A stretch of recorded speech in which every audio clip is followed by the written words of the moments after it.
Manish Chabra, your ophthalmology educator at Prep Ladders. So without wasting any more time, let's start with the session. So the first question is, and yes, I am also going to take use of my real patient videos, which I am going to show you so that all of you have a feeling of sitting with me in my OPD. So yes, so we can start with the session. A patient presents to the ophthalmology OPD with the following features. Which of the following condition is most likely responsible for these symptoms? So if you will carefully see, one eye is looking straight ahead, but what about the other eye? The other eye is looking outside. All right, other eye is looking outside, and you can also see that the lid is drooping down. So that means this is your ptosis. Ptosis means drooping of the upper eyelid, and the position of the eyeball is down and out. Can you appreciate the position of the eyeball as down and out? Okay, so first let's eliminate the options. What is abducens nerve palsy? Abducens nerve supplies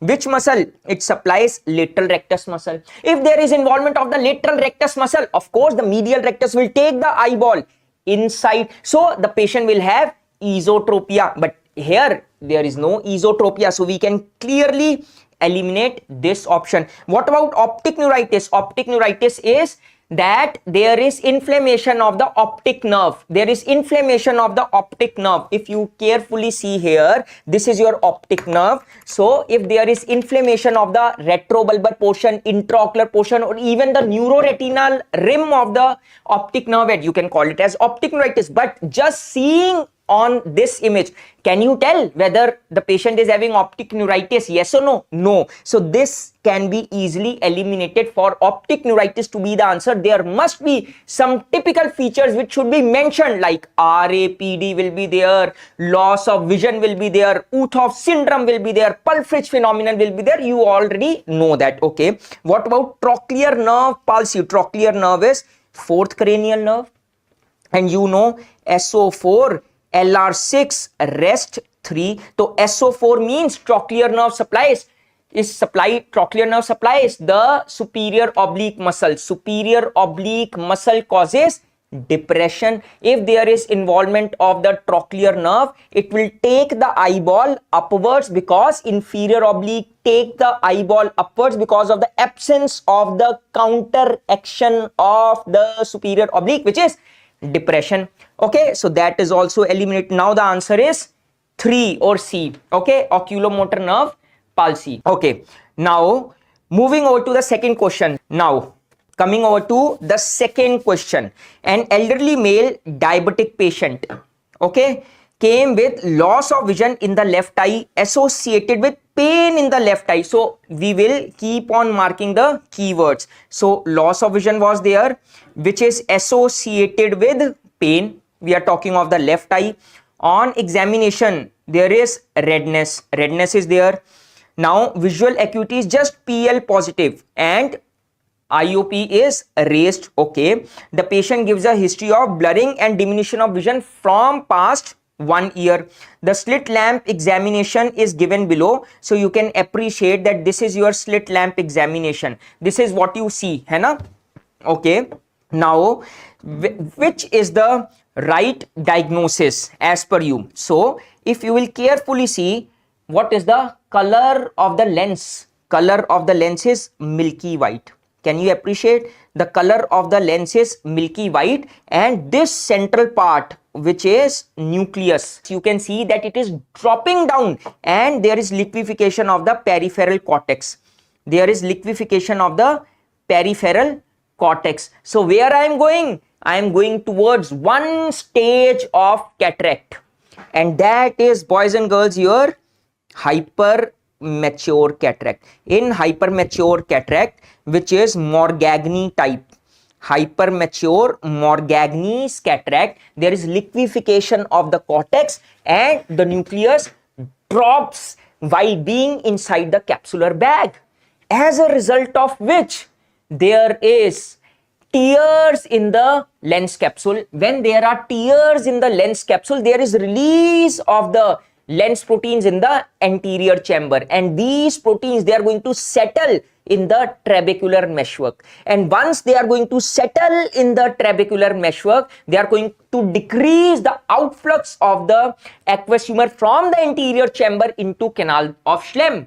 So it is going to raise the intraocular pressure. Now you know hypermature cataract Morgagni type, when there is tears in the lens capsule, so word for lens is phaco, and tears means lysis, so phacolytic, but this is leading to raised intraocular pressure, phacolytic glaucoma. Now can you tell me whether this type of glaucoma will be open angle glaucoma or angle closure glaucoma? Open angle glaucoma if there is any obstruction at the trabecular meshwork level. Angle closure glaucoma if there is forward movement of iris so that iridocorneal angle is occluded. Right? Now I have told you the entire pathogenesis. So the answer is phacolytic glaucoma and secondary open angle glaucoma. Phacolytic glaucoma and secondary open angle glaucoma. You can appreciate that this central part, which is the brownish, can you appreciate this part? You can see now it is more towards the bottom. So there is actually the nucleus actually falls inside the capsular bag while there is liquefaction of the cortex. That is why I told that this is hypermature Morgagni type. I hope now it is clear. Okay. Now we can proceed forward. Now a 55-year-old man underwent myopic LASIK 15 years back. He now develops senile cataract, undergoes phacoemulsification with posterior chamber IOL implantation. Phacoemulsification is you emulsify the cataractous lens and you implant the artificial IOL, but post-operatively he complains of poor distant vision and refraction shows an unexpected hypermetropia of plus 2.5 diopter. So you can call it as, what is this? This is known as refractory surprise. क्या बोलेंगे इसको? Refractory surprise. Surprise for the doctor. That doctor himself is surprised. अरे, how come I had done biometry? So biometry is a way of calculating the IOL power. What is the power of IOL which is to be implanted inside the eye so that the light rays which are coming from infinity, they are focused on the retina.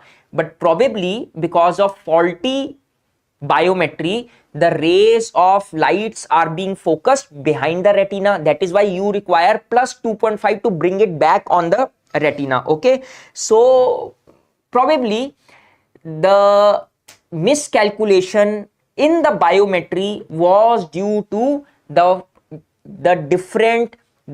incorrect formula application. So there are multiple formulas which are applied in biometry to calculate the power of the IOL which is to be implanted. The most commonly used formula is SRK second generation formula. Okay, but some specific conditions have specific formulas, like if there is increased axial length. Please write with me, everything is important. If there is increased axial length, normal axial length of the eyeball is 24 millimeter. Increased axial length means if it is more than 26 millimeter. Okay, 26 millimeter. So you use a different formula, and that is SRKT formula. You don't use SRK2, you use SRKT. If there is decreased axial length,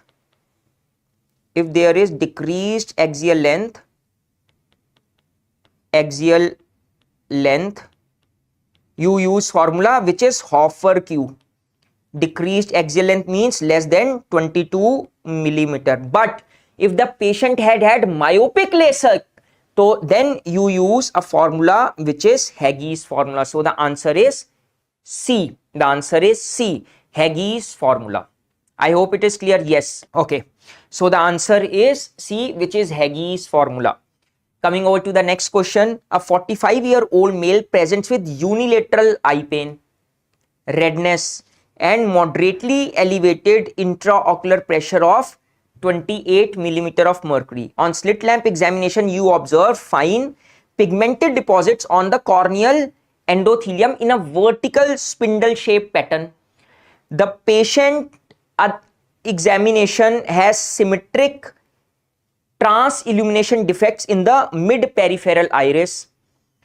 Based on these findings, which of the following is the most likely cause of this patient's secondary glaucoma? Now please understand, first let's try to decode what is given. So there is pigmentation on the corneal endothelium, and boys and girls, this pigmentation in the corneal endothelium is known as Krukenberg spindle. Krukenberg spindle. Okay, all right, first point. Second, they have mentioned about trans illumination defects which is present at the mid periphery. Trans illumination defects. Third, along with Krukenberg spindle and trans illumination defects, there is another feature which is there and is not mentioned in the question, and that is Sempolsky line. Sempolsky's line. This Sempolsky line is actually pigment dispersion in the trabecular meshwork. Pigment dispersion in the trabecular meshwork. Sempolsky line. And normal, so this is the cornea. So normal iris is like this. Normal iris is like this. But what happens is, instead of being like this, in some patients it tends to be concave anteriorly. Now this is the anterior part, this is the posterior part. If the iris is concave anteriorly, of course it is going to be convex posteriorly. Now during relaxation and constriction, relaxation, constriction, relaxation, constriction, there is constant rubbing of the posterior surface of the iris over lens and its zonules, and as a result of which there is constantly rubbing of the posterior most layer of the iris, and boys and girls, that layer is pigmented epithelium, which leads to pigment dispersion in the anterior chamber. Okay, now this pigment which is now dispersed in the anterior chamber, it is going to get stuck at the back of the cornea, leading to formation of Krukenberg spindle. Some pigment will get settled at the trabecular meshwork, you will call it as Sempolsky line. And because of the peripheral washing away of the pigment from the iris, when you will examine the patient on slit lamp, so there is a light which will enter into the eye through the pupil. Ideally, it should get back from the pupil only. You call it as red reflex. But because there is peripheral absence of the pigment, so light which is entering through the pupil will come out from the periphery as well. So you will have a feeling of seeing trans illumination at the periphery of the iris. And because this pigment is settled at the trabecular meshwork, it is going to slow down the exit of aqueous humor from the anterior chamber to the canal of Schlemm, which is going to raise the intraocular pressure. And this raised intraocular pressure is going to push the optic nerve head, which will cause its damage, which will then be called as pigment dispersion glaucoma. Mind you, one is pigment dispersion syndrome. Pigment dispersion syndrome is Krukenberg spindle, trans illumination defect, Sempolsky line. But glaucoma is when raised intraocular pressure is actually damaging the optic nerve head. So this is your pigment dispersion syndrome. Okay, or you can say pigment dispersion syndrome leading to secondary glaucoma. This secondary glaucoma will be known as pigment dispersion glaucoma. I hope it is clear. And yes, I'll be showing you some real patient videos as well. So I'll not be taking much use of the real patient videos in the regular lectures. You will see nearly 300 plus real patient videos, है ना? Okay, all right. चलिए, अब 4 question हमारे हो गए. अब हम चलते हैं अपने 5th क्वेश्चन की तरफ. Which aspect of the anterior chamber does the Van Herick grading system evaluate during slit lamp examination? अब इसके लिए तो मैं आपको एक पेशेंट दिखा के रहूंगा, बिकॉज इसके बिना आपको नहीं समझ में आएगा. So my effort is to show you the patient. So let me see. Yes, तो ये देखिए वैन हेरिक, ये मैं कर रहा हूं. देख पा रहे हैं क्या करा यहां पे मैंने? ध्यान से देखना जो मैं आपको दिखाना चाह रहा हूं. ओके, so ऑल राइट, तो ध्यान से देखिए, yes, okay, now I think you are able to appreciate. अब इसमें हम करते क्या है, if you will carefully see, I have asked the patient to rest his chin on the chin rest of the slit lamp. Slit lamp जानते हैं ना, okay. उसके बाद आई turned my slit beam onto the other side. I am looking from front and I am throwing the slit beam from one side. And first you will see the whitish area. That whitish area is actually the cornea. And the light is falling on the iris. That you see the orangish area. Between the cornea and the orangish area, you see the black area. That is actually depth of the anterior chamber. Now, how do I know about the depth of anterior chamber? I am going to compare this whitish area, which is actually telling me the thickness of the cornea. The superficial light is actually depicting the superficial layer of cornea, and the deep whitish area is actually depicting the endothelium of the cornea. So there is epithelium to endothelium, na? So I am going to compare this whitish beam which is falling on the cornea with respect to that blackish part between the cornea and the iris, okay? And based on this, I am going to tell whether the anterior chamber is shallow or deep. Ideally, the black area which you see should be at least equal to the whitish area. Then the anterior chamber is all good. Okay, it is grade 4. But when the black area is smaller than the thickness, here you can appreciate. Can you appreciate? At the periphery, you can clearly see that the black area is very limited as compared to the whitish. So this is nearly grade 1 Von Herrig grading, you can say like that. Okay, I hope it is clear. All right, so Von Herrig grading is based on the depth of anterior chamber. You compare the thickness of the cornea with that of the anterior chamber, that black area. So based on which you can tell whether it is grade 1, 2, 3, 4. Okay, so the answer is this, the width of the anterior chamber angle. Done? Yes? Okay. चलो अब आते हैं match the following. अब match the following करेंगे। तो सबसे पहले जो इमेजेस दी हुई हैं, let's first decode the images. तो ये देखिए पहला क्या नजर आ रहा है, what is this? This is your pseudodendrates.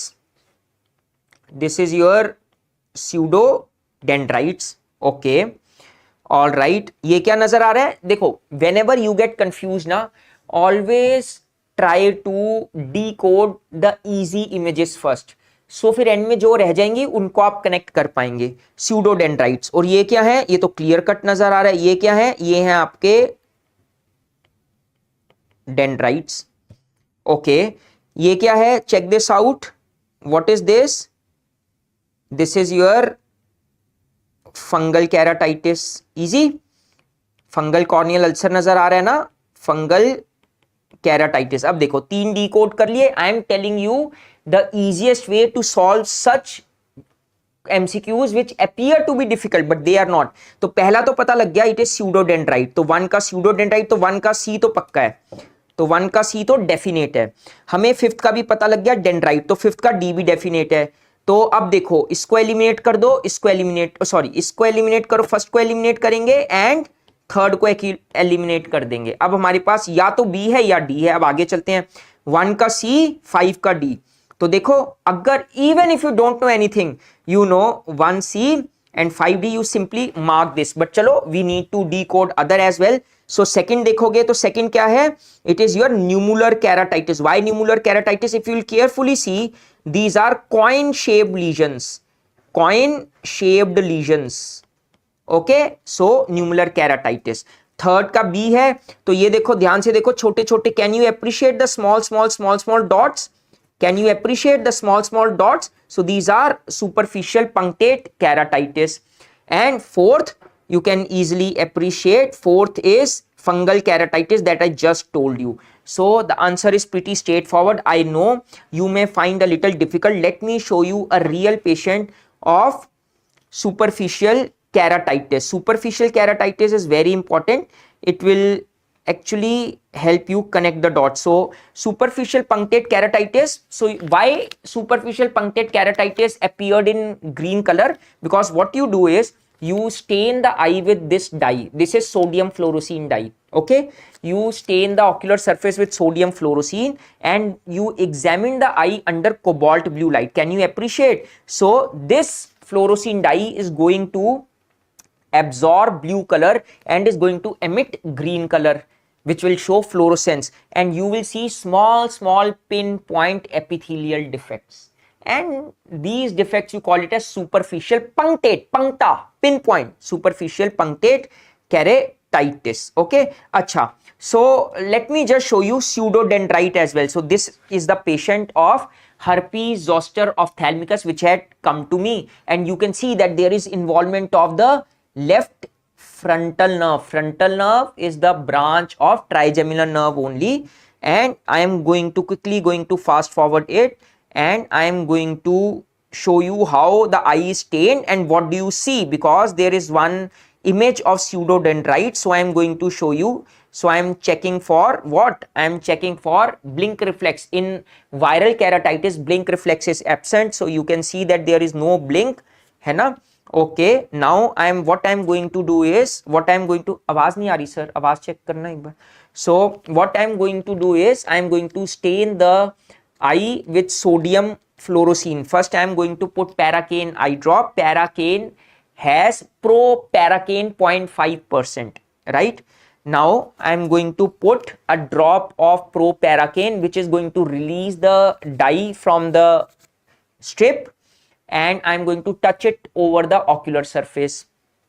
Okay, then I am going to examine the patient. All right, asking the patient to look upwards. Left eye is not going upwards because there is involvement of the third cranial nerve as well. Now I am going to switch over to cobalt blue filter mode, and you will see that the entire ocular surface is involved. These are pseudodendrites which are merging together. So you can appreciate pseudodendrites. Okay, all right. So, okay. So this is our one patient of herpes zoster ophthalmicus. Achha, can you tell me the difference between herpes zoster ophthalmicus and herpes simplex virus? What is the difference? Boys and girls, herpes zoster ophthalmicus is due to varicella zoster virus, chickenpox virus, while herpes simplex virus is a virus in itself. Check this out. So what do you see? This is your dendrite. What is the difference between dendrites and pseudodendrites? So dendrites have knobbed ends. So you can easily appreciate. So this is dendrites, but that was pseudodendrites. Pseudodendrites don't have typical branching pattern with knobbed ends. They are branched, but the ends are not knobbed. I hope it is clear. So this was a case of herpes simplex virus keratitis. You could appreciate na dendrites. You can appreciate the knobbed ends. I hope you can see. Can you appreciate the knobbed ends? Yes. Okay. But in that patient, herpes zoster ophthalmicus, so there was no knobbing. Okay. So what is the answer? Answer is D. I hope you are able to connect the dots. So boys and girls, my idea is to help you connect the dots. I know ophthalmology is one subject in which you have to remember everything, but once you will connect the dots, you will not have to remember everything. You just have to understand everything. That is one basic difference between, doing ophthalmology without seeing patients and doing ophthalmology with patients. So my effort is to help you understand everything. Okay, so can we move ahead? I hope you are understanding this. So we have seen a patient of pseudodendritic keratitis as well as dendritic keratitis. Now, which of the following ocular condition is most commonly associated positive Amsler sign? Amsler sign is a sign in which there is increased fragility of the blood vessels. So the moment you will enter into the eye, let's say you want to operate the patient for cataract surgery, the moment you enter into the eye, suddenly you will see that there is some intra bleed. While there is intra bleed, because of the increased fragility of the blood vessels. So that is known as Amsler sign, and that is seen in simple single liner Fuchs heterochromic iridocyclitis. There is a typical triad in Fuchs heterochromic iridocyclitis. One is there is stellate capes.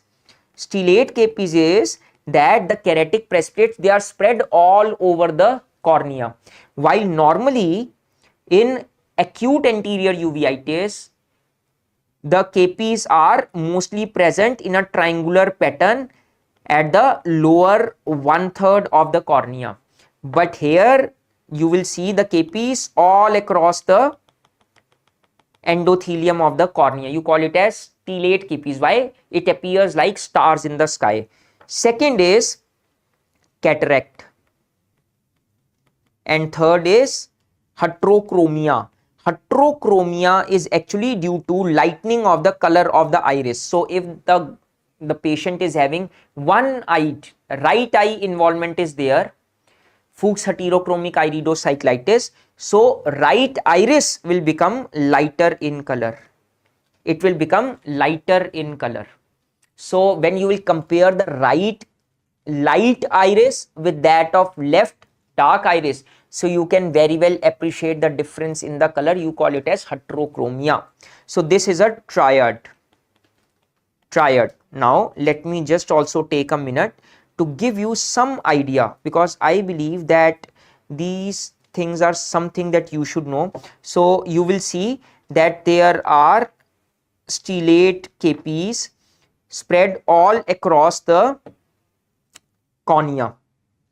So let me just show you fine capies. Check this out.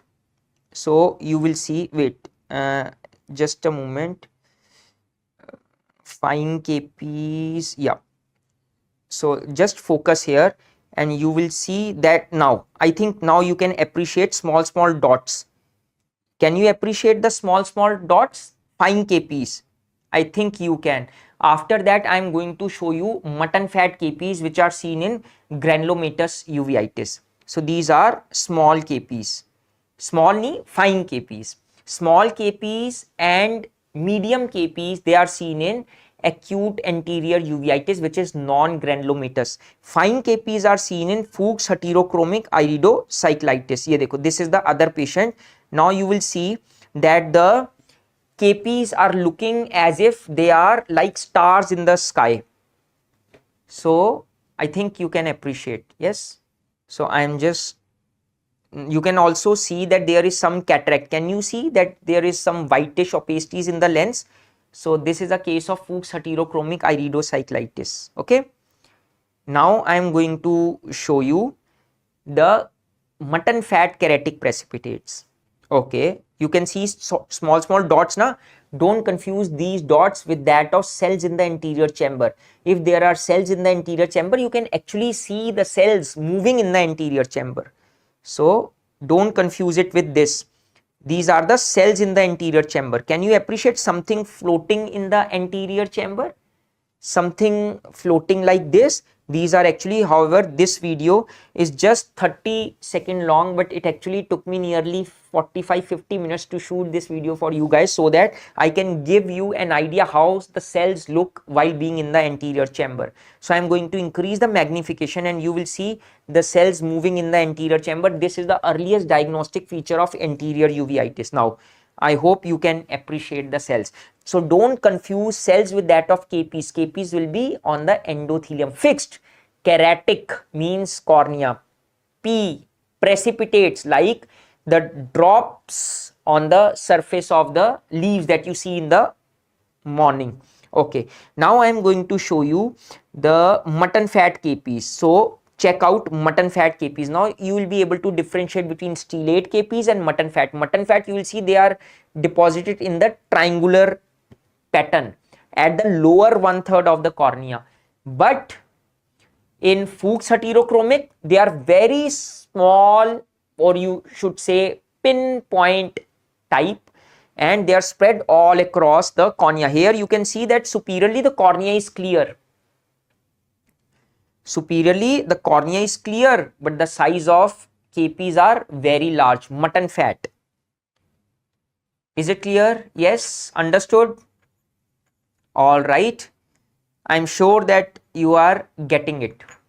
Probably some of you are seeing such videos for the very first time, but the effort is simple to help you understand ophthalmology. Okay. So now moving over to the next question. Definition of blindness as per NPCB-VI. Boys and girls, earlier it was NPCB, now it is NPCB-VI, means National Program for Control of Blindness and Visual Impairment. Okay, so WHO definition of blindness says that visual acuity is less than 3/60 in better eye with best possible correction. So that is your WHO definition. But NPCB VI definition is that the presenting visual acuity less than 3/60 in better eye. So now you will say, sir, what is the difference between presenting visual acuity as well as best corrected visual acuity? Suppose the patient has come to me, and first you will ask the patient to read the letters on the Snellen's chart from top to bottom from a distance of 6 meters. Okay. Now, if the patient is not able to read the topmost letter, which is 6/60 letter, you will ask the patient to shift further by 1 meter. If the patient is now able to read, you can say 5/60. If not, further shift 4/60, further shift 1 meter, 3/60. Not able to read, further shift. So, if the vision is less than 3/60, okay, less than 3/60 and without any spectacles, means it is not the best corrected visual acuity, it is the presenting visual acuity, then it is under NPCB VI. But if you will give spectacles to the patient, so that is my best corrected visual acuity. You have corrected now by giving the spectacles. That will become WHO definition of blindness. Okay, so it is C, visual acuity less than 3/60 without correction in the better eye. Visual acuity less than 3/60 or even visual field less than 10 degrees in both WHO and NPCB VI. But WHO may everything will be the same, just that it will become best corrected visual acuity. Best corrected visual acuity. All right. Let's move over to the next question. A 25-year-old male presents with intermittent bulging of his right eye, worsening with cuff and bending forward. Okay, his vision is intact and there is no history of trauma of infection. What is the most likely cause of this condition? Okay, so you know that if there is intermittent bulging, what you call it as? You call it as intermittent proptosis. So in orbital cellulitis, will there be intermittent bulging? No. In proptosis, in orbital cellulitis, there will be proptosis which will be present all the time. No intermittent proptosis. Thyroid orbitopathy, no intermittent proptosis. So these two options are eliminated.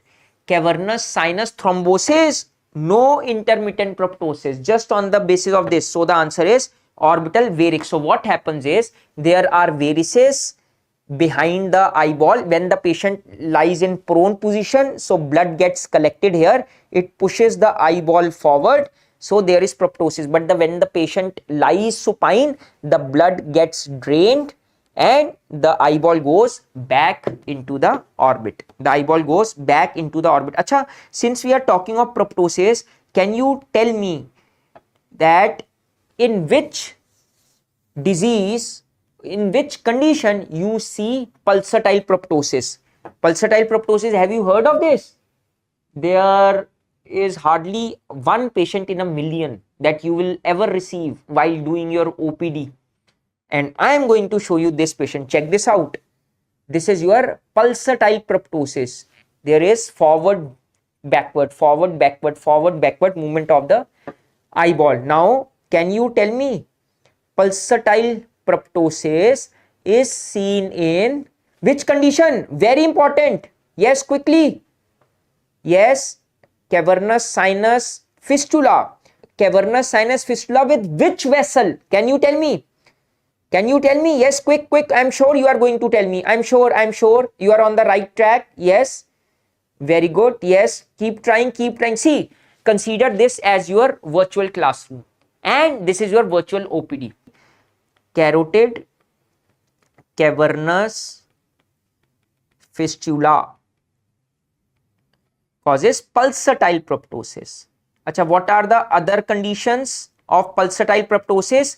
Sphenoid dysplasia, fracture of the roof of the orbit, neurofibromatosis type 1, because in neurofibromatosis there is sphenoid dysplasia only. Okay, I hope you have understood this. Acha, now I am going to ask you two more things. Acha, can you tell me which test is this? You have asked the patient to look upwards, you are standing behind the patient and you are actually qualifying the proptosis. So you are comparing the proptosis of both the eyes. Which test is this? Can you tell me which test is this quickly? Yes, please. अब आप बोलोगे sir ये तो सोचा नहीं था, हमें तो लगा था 60 क्वेश्चन होंगे, वो करेंगे और खत्म, बट सर तो हमें खींच के ओपीडी में ले गए। अब सर तो पेशेंट्स दिखा के क्वेश्चंस पूछ रहे हैं। यस, जरूरी है, क्योंकि जब आप अपने एग्जाम में बैठेंगे तो आपको सिर्फ ये पेशेंट्स याद आएंगे और आपको कुछ नहीं याद आएगा, या फिर जो आपने इन पेशेंट्स के अराउंड पढ़ा होगा वो याद आएगा।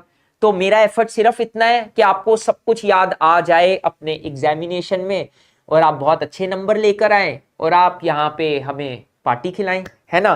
क्या है ये, जल्दी बताओ, जल्दी बताओ। This is your Naf-Ziger test. Naf-Ziger test is you ask the patient to look upwards, you stand behind the patient, look out for the relative position of the eyeball. चलो एक और बता दो, जब इतनी बात हो ही रही है, Naf-Ziger की बात हो ही गई, तो ये बता दो ये कौन सा टेस्ट है। ये मैं पीछे से तो कर ही नहीं रहा, मैं तो सामने से कर रहा हूं, वही सेम चीज पेशेंट को बोला ऊपर देखो। तो ये कौन सा टेस्ट है, कौन सा टेस्ट है बताओ।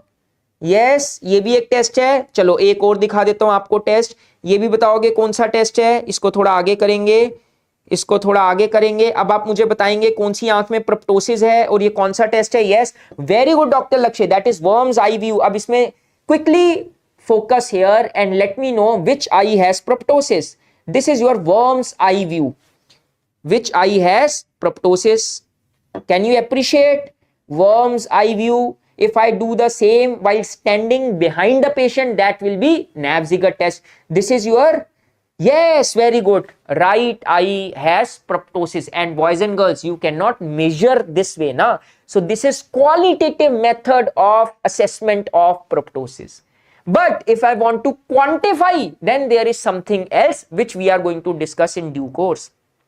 Very good. So you know it. I am so proud of you as always. Wow. Chalo.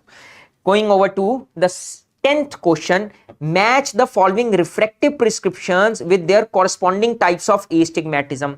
So you should have an idea of the different types of astigmatism. First, I am going to diagrammatically explain the different types of astigmatism. Then you will automatically know the answer. Okay, what is simple hypermetropic astigmatism? Simple hypermetropic astigmatism is when the light rays are coming from infinity. So one point of focus is behind the retina, another is on the retina. So for this, you will give which glasses? You will give only plus cylinder glasses. So plus cylinder out of these, plus cylinder, only plus cylinder glasses. Okay, what is compound hypermetropic astigmatism? Compound hypermetropic astigmatism is when both the focus, they are behind the retina. You will give one sphere which will be plus, you will give one cylinder which will also be plus. So one sphere which is plus, one cylinder which is also plus. Third is mixed with the rule.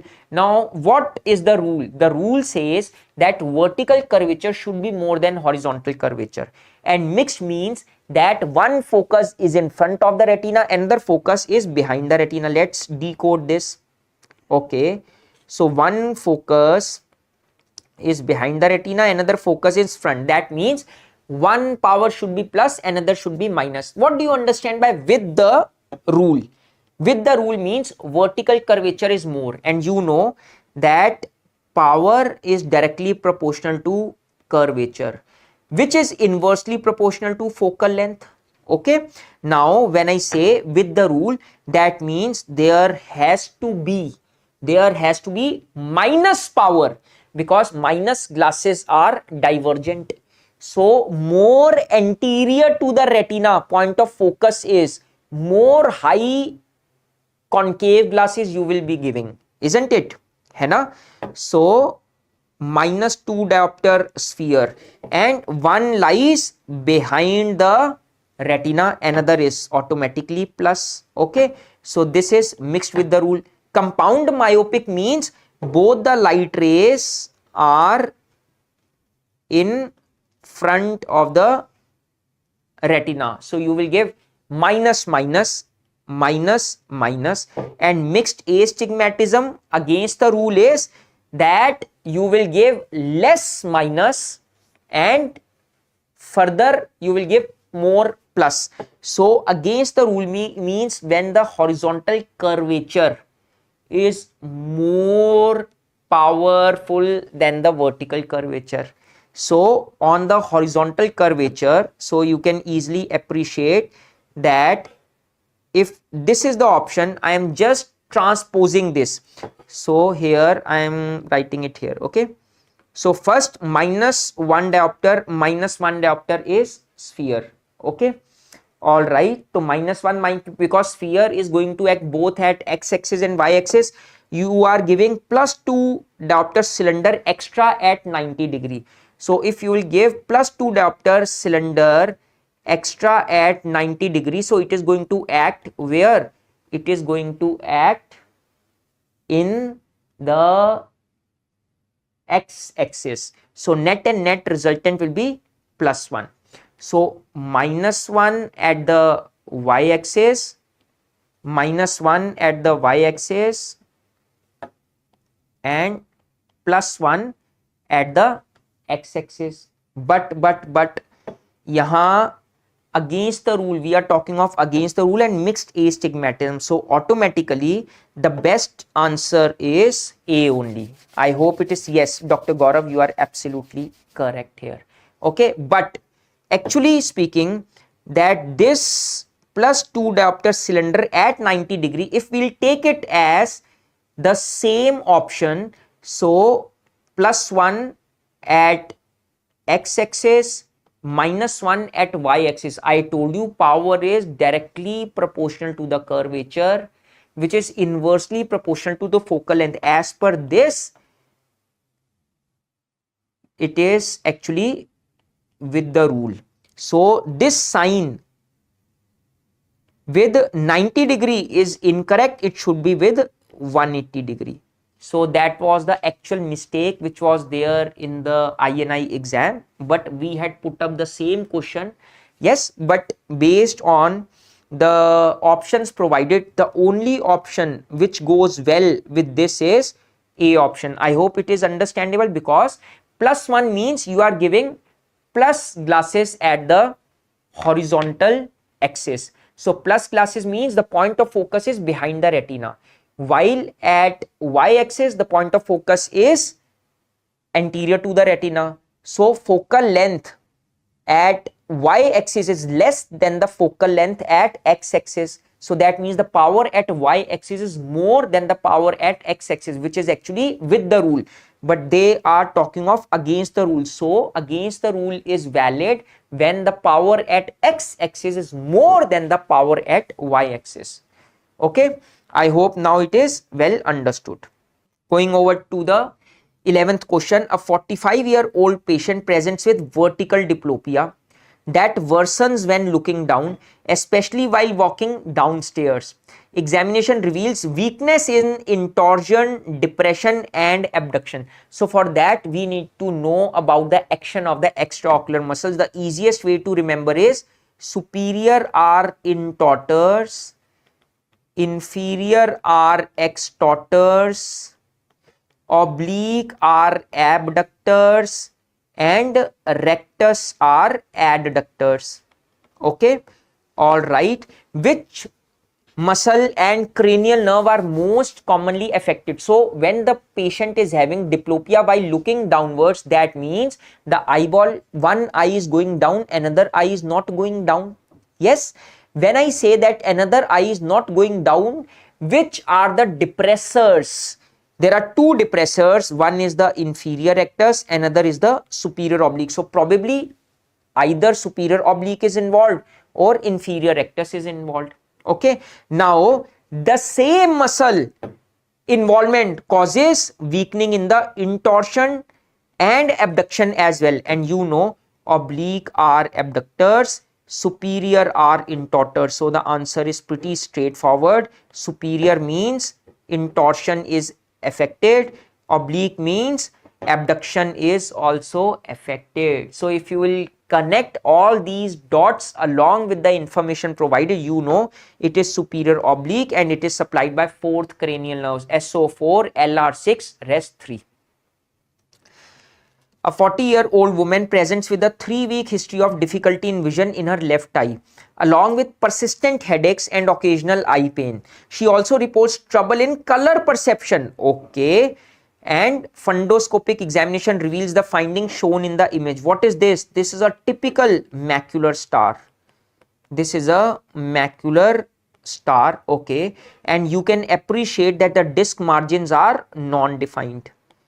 Non-defined disc margins and non-defined disc margins. So they have already told about optic neuritis, but mind you, optic neuritis, there are 3 types of optic neuritis. One, if there is inflammation of the retrobulbar part. Retrobulbar part means that the intraocular part remains normal, just the part of optic nerve which is behind the eyeball, it is involved. So the patient will come to the doctor and will say, Doc Saab, I cannot see anything.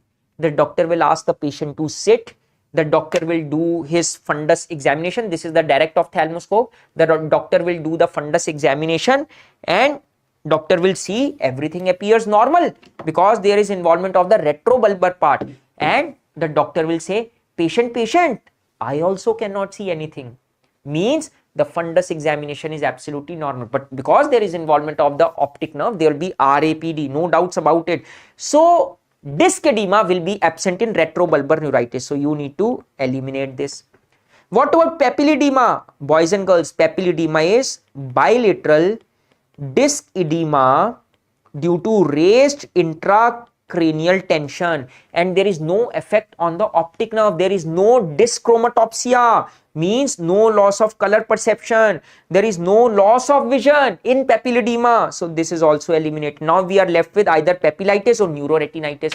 Now out of papillitis and neuroretinitis, the condition in which you see macular star is your cat scratch disease, which actually causes neuroretinitis, and that is the answer, boys and girls. So answer is neuroretinitis, and we are pointing towards a disease which is cat scratch disease. Cat scratch disease, and it is caused by one organism, that is your Bartonella hensleyi. Bartonella hensleyi. Okay. All right. I'm sure that you have understood this. Okay. Now coming over to the 13th question. A 62-year-old woman with a family history of glaucoma presents with mild visual disturbances. IOP is 24 in both eyes, means elevated. On dilated fundus examination, cup disc ratio is 0.5. Normal is 0.3 to 0.6. But when the patient comes to you, it is 0.5 within normal limits. But who knows, earlier maybe she was having 0.3. You can see that the pressure is elevated, and you can also see splinter hemorrhages at the optic disc margins, which also point towards glaucoma. You can also see that the wedge shaped retinal nerve fiber layer defects which are present on the red free light examination. So that points towards glaucoma. And based on these findings, which stage of the glaucoma do you think it is? When there is presence of wedge-shaped retinal nerve fiber layer defects with decent CD ratio, which is well within normal limits. Of course, if it is 0.7, that means it is constantly increasing and has led to a greater increase in the CD ratio. So this is actually your early glaucomatous changes.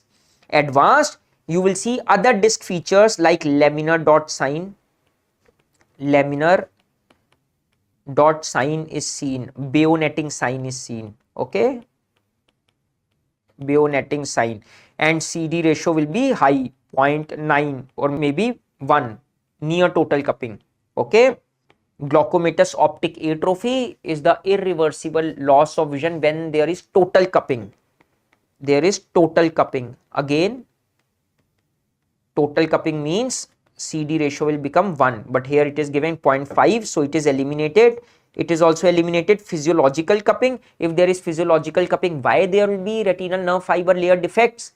Why there will be splinter hemorrhages? And mind you, if I talk about splinter hemorrhages, they are most commonly seen in normotensive glaucoma. But this is not normotensive glaucoma. Why? Because the pressure is high, 24 millimeter of mercury. Chalo. A donor cornea is harvested and needs to be preserved for a planned corneal transplant for 10 days. So I need to remove the cornea from the eyeball, put it in a solution for which it can be preserved for at least 10 days. Which of the following storage method is most appropriate? So this is a single liner question based on your knowledge of the storage media. Moist chamber method you can actually preserve for 24 to 72 hours. Okay, MK medium is up to 5 to 7 days. Okay, cryopreservation is actually up to 1 year. It is Optisol. So I am going to show you. So I had received eyeballs, so I procured it and putting into this Optisol only. So you will see how I am cutting, and you will also see the vitreous humor. So vitreous humor is a liquid jelly like substance which is there in the posterior segment. Okay, and this is a single body. Okay, all right. So I am cutting the sclerocorneal button, going to put it in the Optisol, Cornisol. So these are the solutions in which you can actually preserve for nearly 2 weeks, 10 to 14 days. I am cutting it.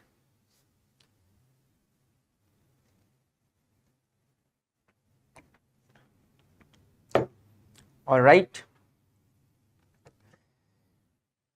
So once I am going to remove it, I am going to put it in a solution. So I am being very careful not to damage the endothelium of the cornea. I am holding the cornea from its periphery, the scleral area, not from the cornea, because I can damage endothelium.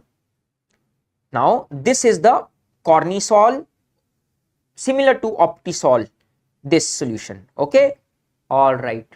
Now the cornea can be transplanted within 10 to 14 days. So this is the lens. Can you appreciate the lens?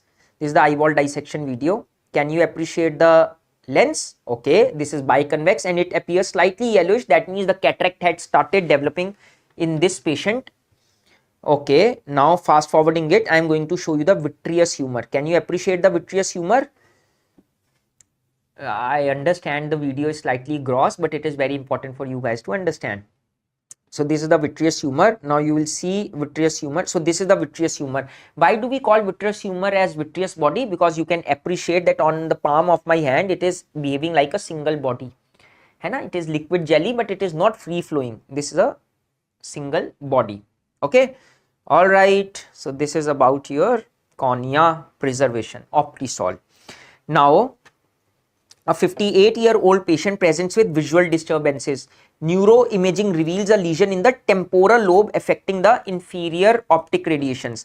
Which visual field defects are most likely associated? So if I talk about temporal lobe, parietal lobe, it is superior, it lies superiorly. Temporal lobe, it lies inferior, it lies inferiorly. So parietal lobe receives ipsilateral superiotemporal fibers and contralateral superionasal fibers. Similarly, temporal, ipsilateral inferotemporal fibers, ipsilateral inferotemporal fibers, and contralateral inferonasal fibers. So if there is involvement of ipsilateral inferotemporal fibers, the corresponding visual field defect will be, if I am talking of right side, it will be right superionasal visual field defect, means right superionasal quadrant will be affected and left superiotemporal will be affected. It will be like this.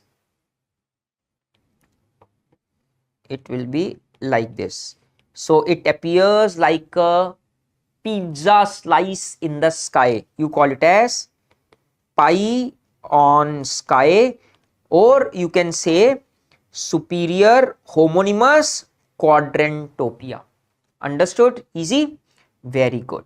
Yes, all of you have answered well. Which among the following structures is part of the anterior lamella of the eyelid? If we are talking of anterior lamella, so we divide the eyelid into two lamellas, anterior lamella, posterior lamella. So there is gray line. So orbicularis oculi lie on the anterior lamella. So anterior lamella, there is orbicularis oculi, which is supplied by seventh cranial nerve, which is facial nerve. Facial nerve. Okay, all right, clear cut. Now Wirth 4-dot test is performed. For a 6-year-old child reveals that he sees 2 red and 3 green lights as shown below.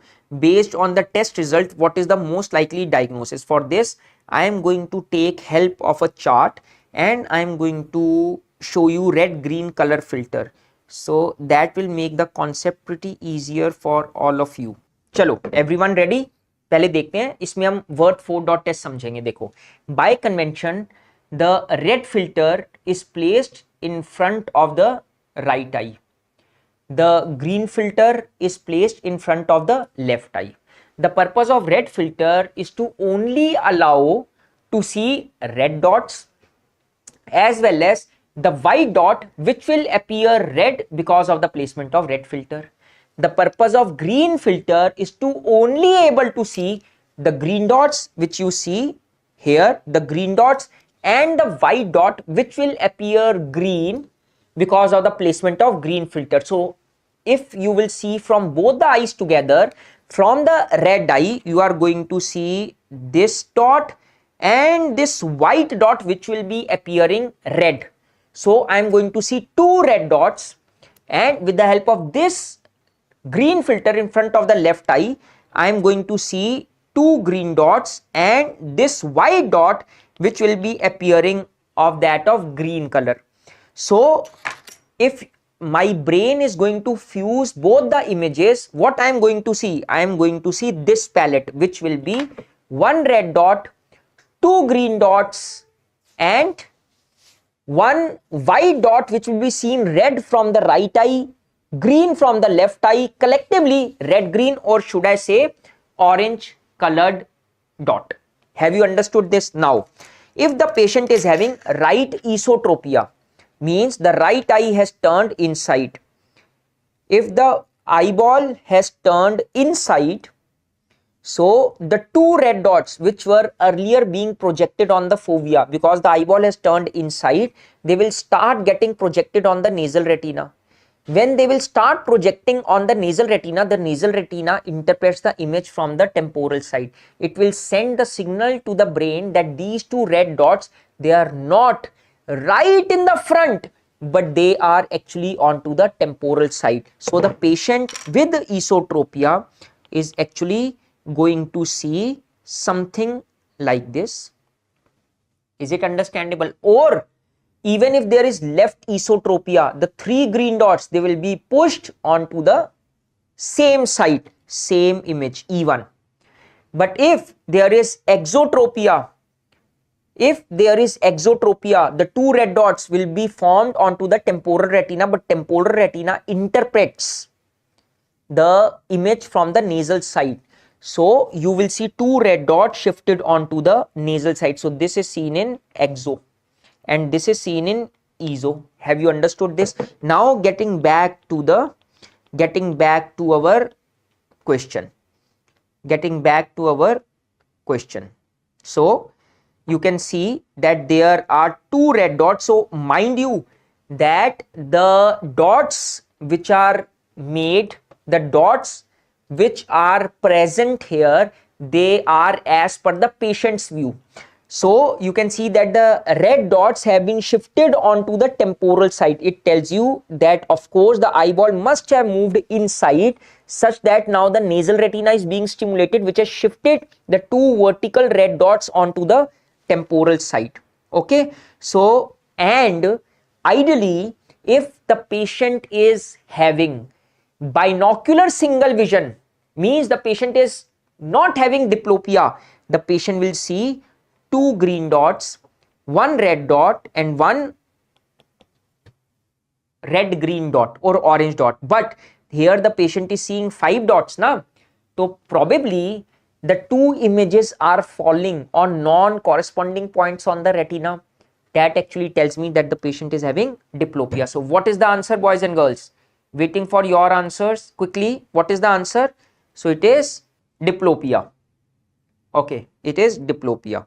Now, a 35-year-old male presents with difficulty in vision, especially at night, and he reports bumping into objects frequently.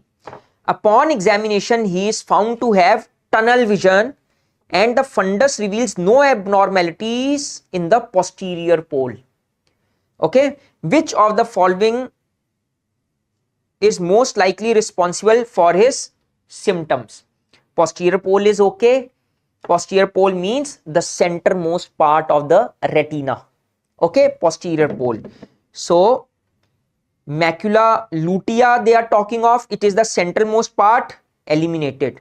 Fovea centralis lies in the center of macula lutea, eliminated. Optic disc, no. Peripheral retina, because if there is involvement of the peripheral retina, the patient will not be able to see periphery, hence the patient will have tunnel vision. So the answer is D. Clear cut, है ना? Okay. Now, a 28-year-old woman with a history of high myopia since childhood presents for a routine eye examination. She reports occasional floaters and difficulty seeing at night.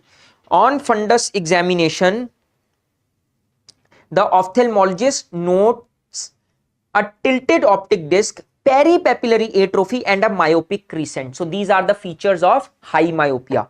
Which of the following is not typically associated with this condition? So basically, we are talking of myopic degeneration. Myopic degeneration. Now, which of the following you don't see in myopic degeneration? Foster-Fuchs spots. Foster-Fuchs spots are actually pigmented clumps that you see in myopic degeneration, eliminated. Lattice degeneration, yes, because of the constant thinning of the retina. So you may find the cracks in the retina, that is your lattice degeneration. Posterior staphyloma, yes, and posterior staphyloma can be picked on ultrasonogram, USG, B scan of the eye. Optic disc edema, no, optic disc edema is not seen in myopic degeneration. In fact, pseudopapilledema, very important point, pseudopapilledema, which gives an appearance of disc edema, is seen in hypermetropia, pseudopapilledema. But optic disc edema you don't see in myopic degeneration. Match the type of cataract with the etiology. Okay, steroids, most common cataract, can you tell me? Steroids, yes, it is posterior subcapsular. And do you know that steroids most commonly, if you will give topical, it will cause glaucoma. I am saying most commonly, I am not saying only glaucoma. It causes cataract as well, but high chances of glaucoma. But if you will give systemically, so most commonly it will cause cataract. Is it clear? Have you understood this? Okay, now A3 and B anterior subcapsular granular. So that will be with your myotics, and posterior cortical glass blowers cataract. So the answer is pretty straightforward, A3 and B2 and C1. I hope it is clear.